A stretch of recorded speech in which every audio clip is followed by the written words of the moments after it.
Hi, it's Joan. This week we're looking at what's called safety plays.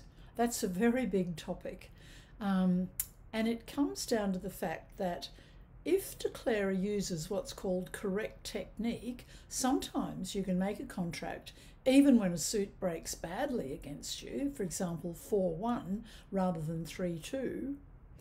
You can make it because of the way you play your combination of trumps or another suit. Also, sometimes you need to look at how many tricks do you actually need from a suit, because you don't always have to make the most desperate plays in a suit. If you only need 3 tricks, well, maybe play the ace and the king. Don't worry about taking a finesse. So determining how many tricks you need from a suit is important as well. But the most important thing about playing safely is recognising that one opponent, sometimes both, but usually one, is called a dangerous opponent. What does that mean?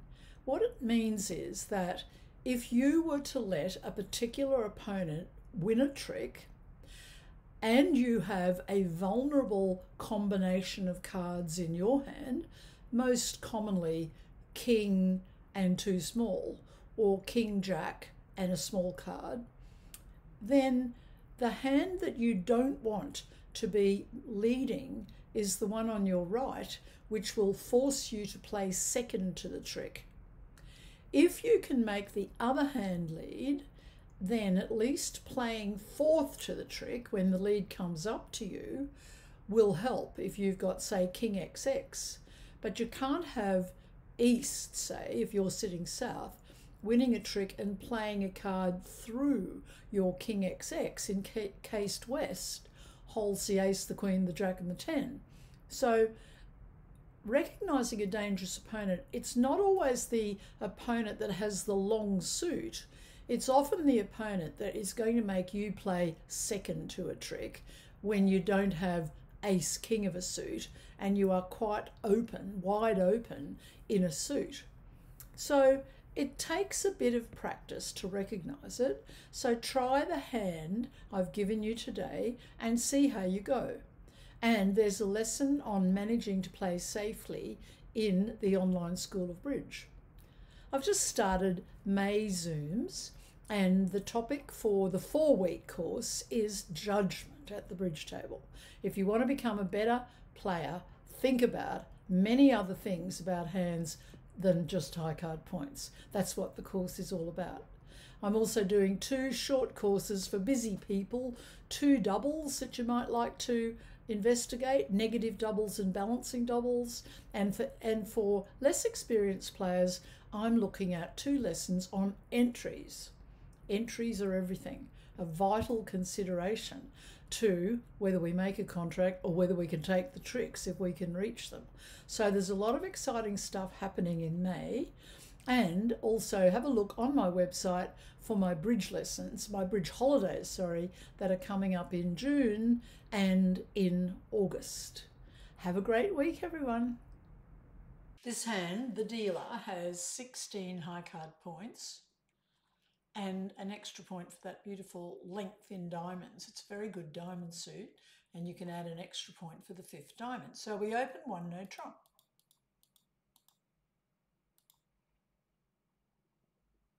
We are now in game in no trumps. And on the 5 of hearts lead, we make a plan.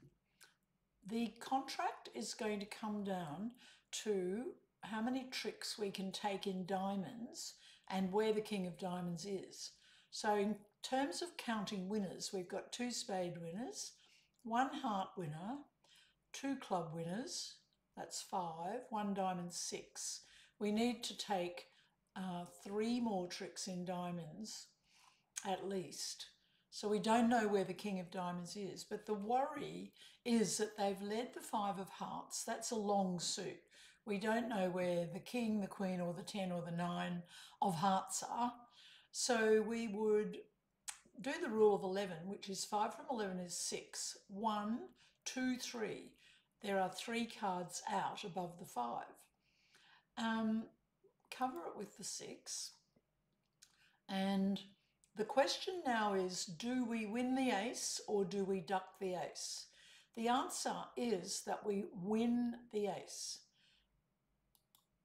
We also need to diagnose who is the danger hand out of East or West.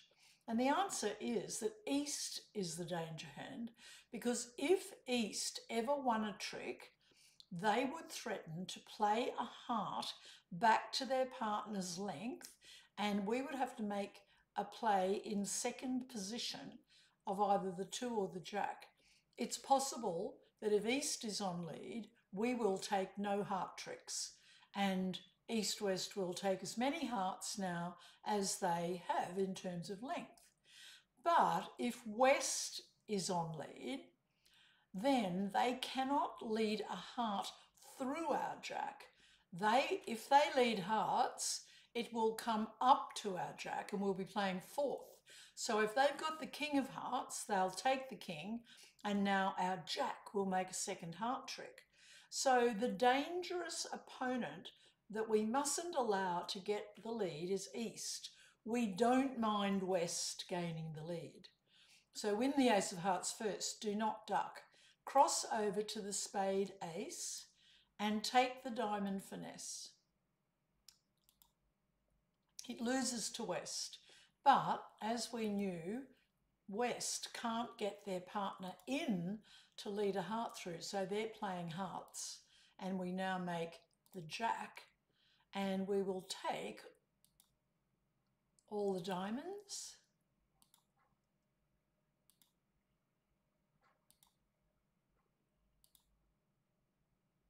and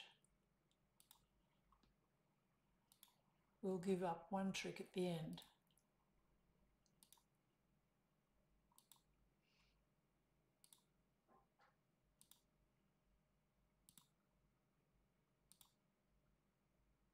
So we made 10 tricks. The secret was recognising that if West won a trick, it was okay that he couldn't damage us in hearts. But if East happened to win a trick, they would damage us a lot because they'd play a heart through and we wouldn't know whether to play the Jack or the 2, and it didn't matter which one we played. They would then take 4 heart tricks and whatever card East had won. But keeping East off lead and allowing West to be on lead, that was fine, and we made 10